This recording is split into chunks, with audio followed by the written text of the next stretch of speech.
I have 3 children, the oldest being 16M. For my birthday last week my son went out and bought me this swinging hammock chair that I had been wanting for 2 years, and it cost him quite a bit of his saved money, which I fully intend to put back into his bank account so he can continue saving. He was so excited to see me open this gift and couldn't wait to help me set it up. I told him he shouldn't have, that it was a lot of money, and his response was, "You never get anything nice. I wanted you to have it." And it was true. I usually don't get anything for my birthday or Christmases outside of Tupperware or soaps. So it might sound stupid, but I have cherished this swing ever since he got it for me. Especially where I finally have something nice that's mine. My sister-in-law comes over once a week to see all of us, and she immediately headed straight for my swing, which my son hooked up on our deck. I told her to please not sit on it, and she said, "Is there a weight limit?"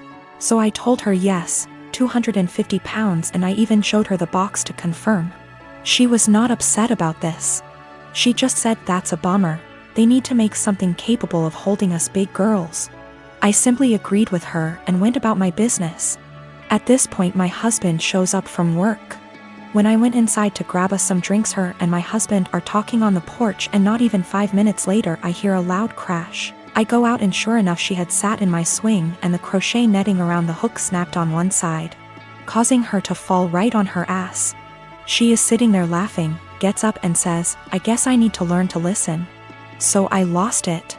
As I said above, I literally never get anything nice. Never. This is the one thing that I had that was mine, and it didn't even take someone a freaking week before they ruined it for me. So I said, "I literally just told you not even 20 minutes ago that it would not hold you, and to please not sit in it." She makes some comment about, "Usually the weight limit is a lie. I thought it would hold." So I said, "The weight limit probably would have held if you were only 50 pounds heavier than it, not 150. She is 420-ish lbs because she is one of those girls who eat food on camera for money, and she absolutely loves her weight. But regardless, instead of apologizing or offering to compensate me for my destroyed item, she has resorted to saying I'm a shitbag for making her feel like her weight is a problem and my husband is on her side. I'm a student. I have a student bank account where my college gives me money for transport when we had physical classes or scholarship. These kind of bank accounts have no fees, but are age restricted, can't have one if you're over 25, and need an overseer. When I asked the bank about it, they told me it's just a security thing, so I chosen mom because she's more tech savvy than dad.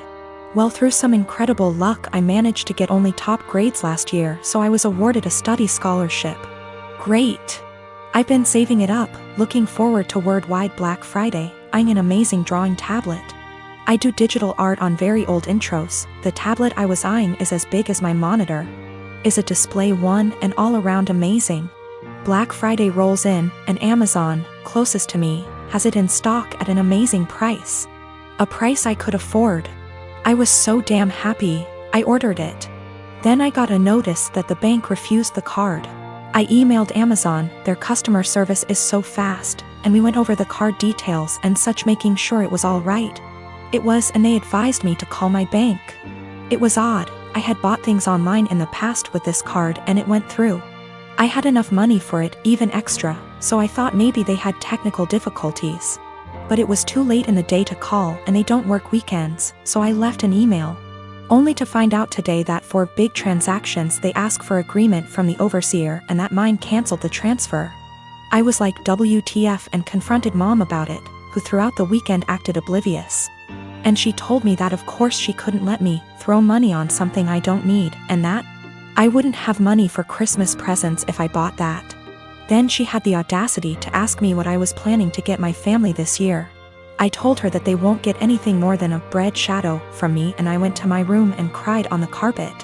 I missed out on the offer. I can't afford the tablet anymore, and it's all because mom wanted Christmas gifts.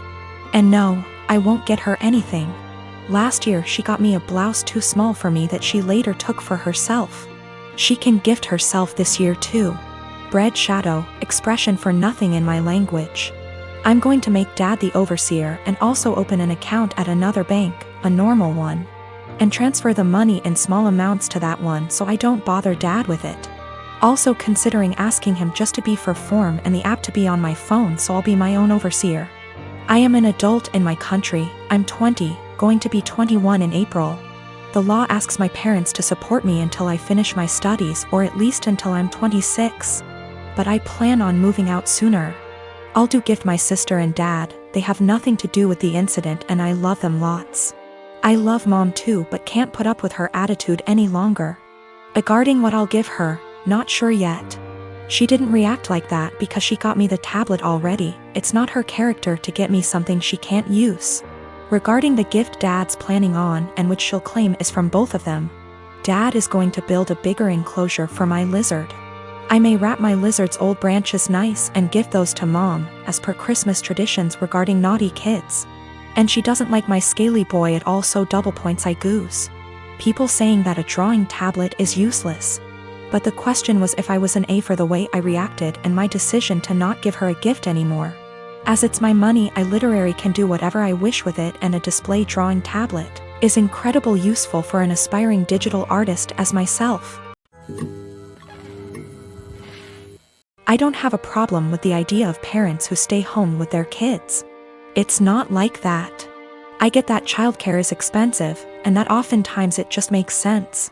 What I have a problem with is my teenage daughter literally planning her life to only become a som. As in, no college, no jobs, no certifications, nothing at all to support herself until that time might come. I told her that it doesn't have to be college, that not everyone needs college.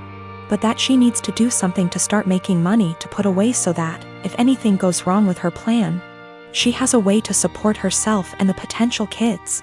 Her feedback was that her backup plan was me and my husband, she would move in with us and go from there.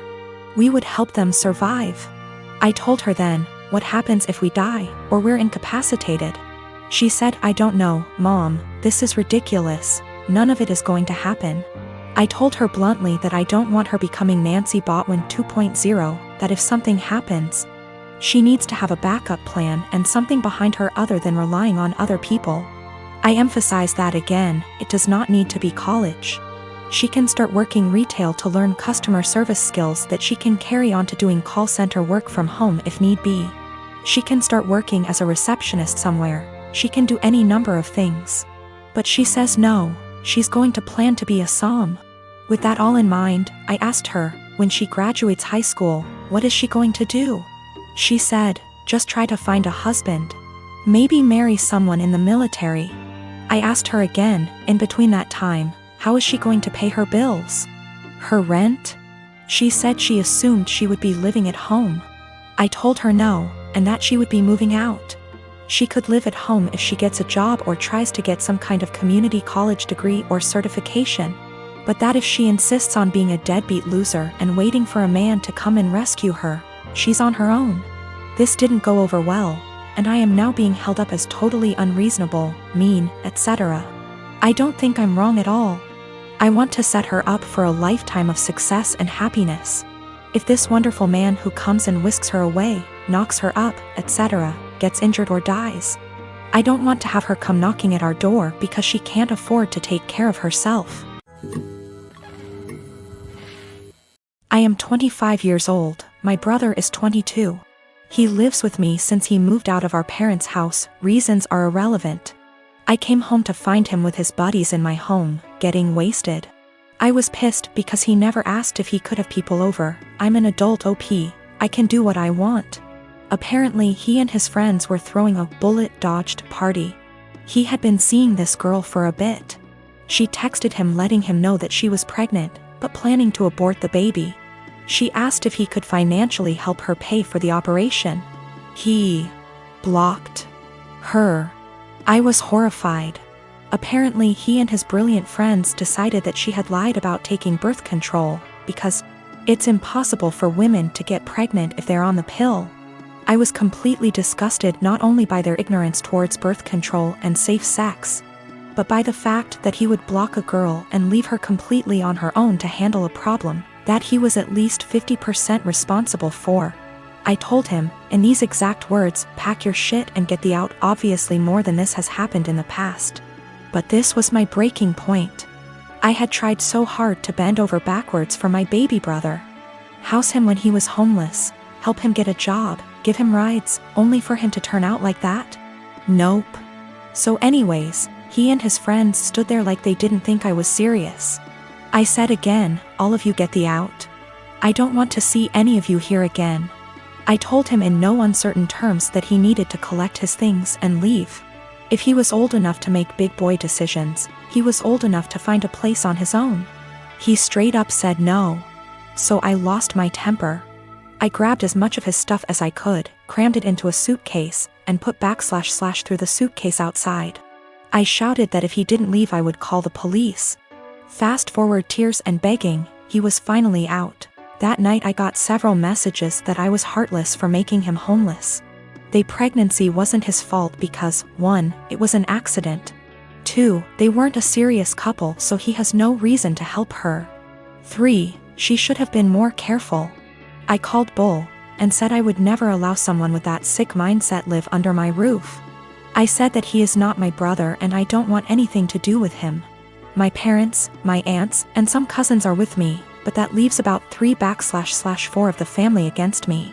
They think that I should support him because he is my brother. I should have given him time. He's not on the lease BTW. And he was supposed to pay rent but often didn't, and the punishment just didn't fit the crime. I am currently trying to track the girl down. She is an old work colleague of his. And am trying to find his old coworkers to figure out her contact info and see if I can help in any way.